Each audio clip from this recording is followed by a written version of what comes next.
Hi everyone, Kareen Erbe here with Broken Ground, and today I want to talk to you about building a garden pond.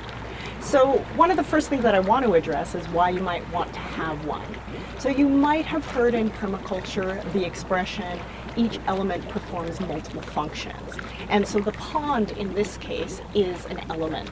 And so we not only have our pond because it's beautiful, of course, but we have it for multiple reasons. We have it because it helps capture water off of our roof and store it. We have it because it grows a bunch of aquatic plants, and so some of which are edible, and a lot of which, if they overgrow, we add them either directly to the garden or to our compost pile. And of course, we also have the garden pond because it's bird habitat, and it also attracts beneficial insects. So a ton of birds come to this pond, a ton of dragonflies and other pollinators use this pond. And so it allows us to create more of an ecosystem here in our kitchen garden. And I do highly recommend having some sort of water source in your garden, whether it's a pond of this size or bigger or smaller. Some kind of water source in your garden makes that ecosystem of your garden function better. So that's why you might want to have a garden pond. Then let's talk a little bit about the location of your pond. So you want to locate your pond where it benefits other things. I decided we wanted our pond here because it was close to the garden and we wanted to support the garden in that way. In addition to that, I wanted to fill the pond or refresh the pond on a regular basis with roof water. So what happens is that we capture rainwater off of our roof. It either moves into a rain barrel or it moves down a pipe and then fills a very small pond near our herb spiral that overflows into this larger pond. And so I had to consider kind of proximity for that. But other things that you might want to consider is that ponds typically are more often placed in the shade. This one is more in the sun, but that was because I did want that water capture component off of the roof, and I did want it connected to the garden. But having a pond in the shade is good. If you can feed it with rainwater, that's also good. And then think about how it connects to other elements in your system. So remember in permaculture that whole idea of creating beneficial relationships between different elements. And so having the pond be connected to your garden or to your food forest or to the house in some way might be beneficial depending on your site. So one of the great things about the placement of this pond as well that we like is that from our kitchen and from our kitchen table we can see it.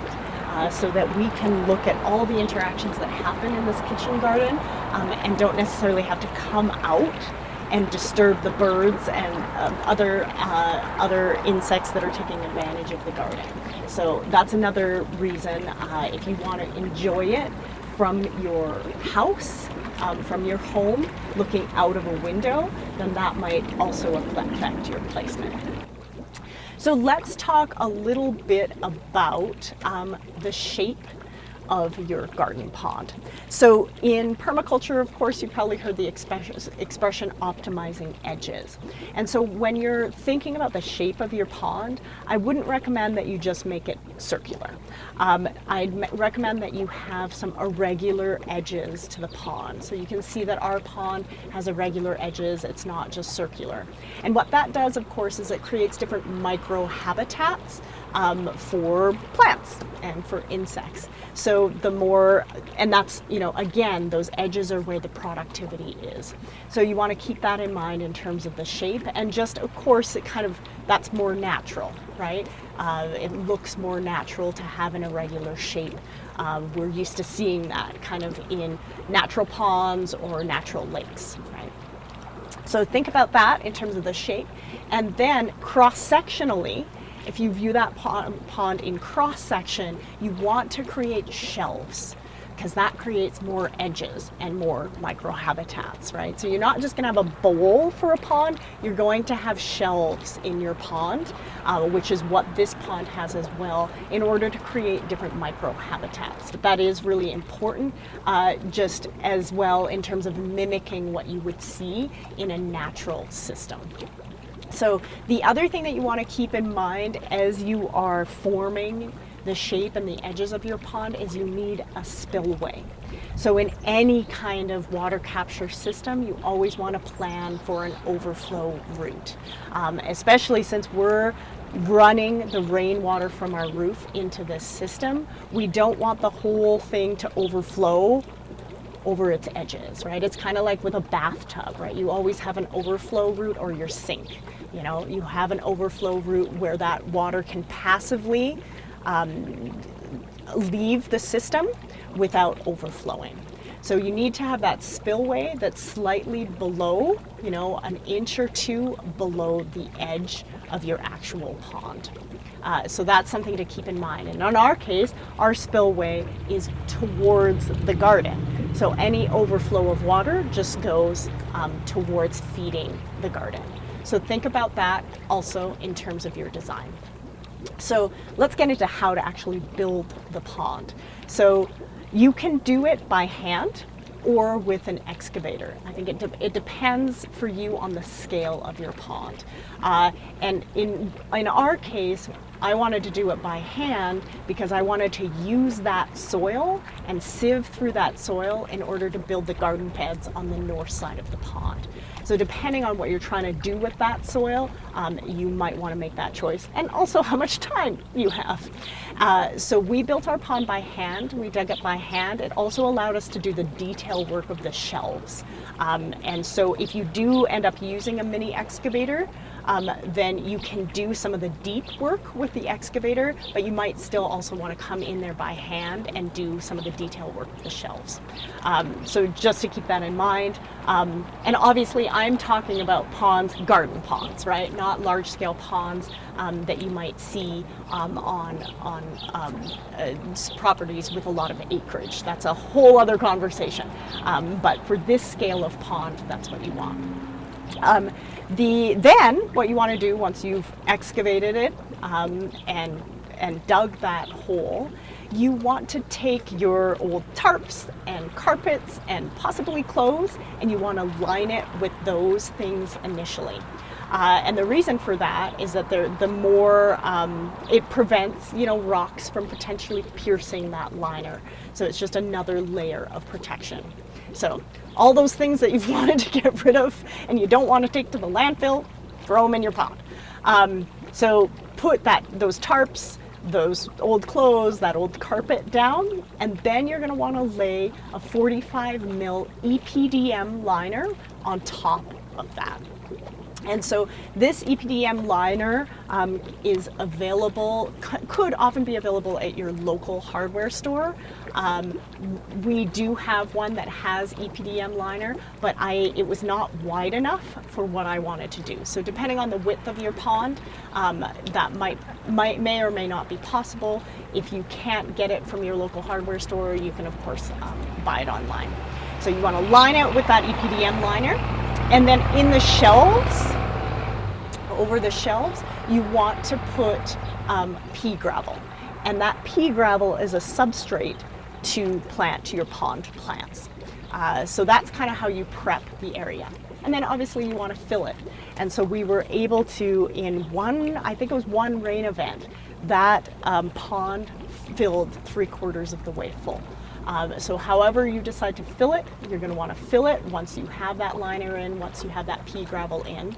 And then you're going to want to plant it. So you don't have to start with a lot of pond plants. So aquatic systems are incredibly productive. So you can start with just a handful of plants that will multiply over time.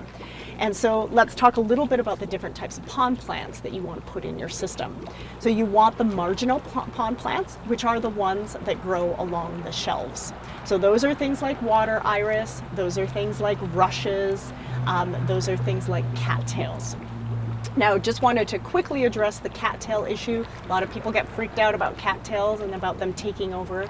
In a garden pond like this, it's really simple to keep those under control, right? When they overgrow, I just pull them out.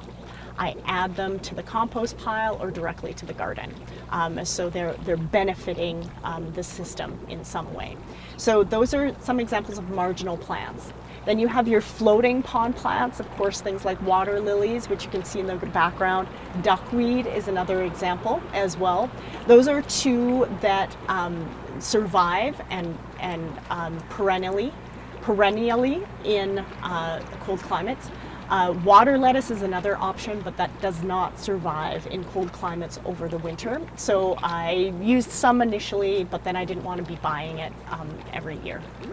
So those are your floating plants, and then you have submerged plants, and those are the ones that oxygenate and help oxygenate the water.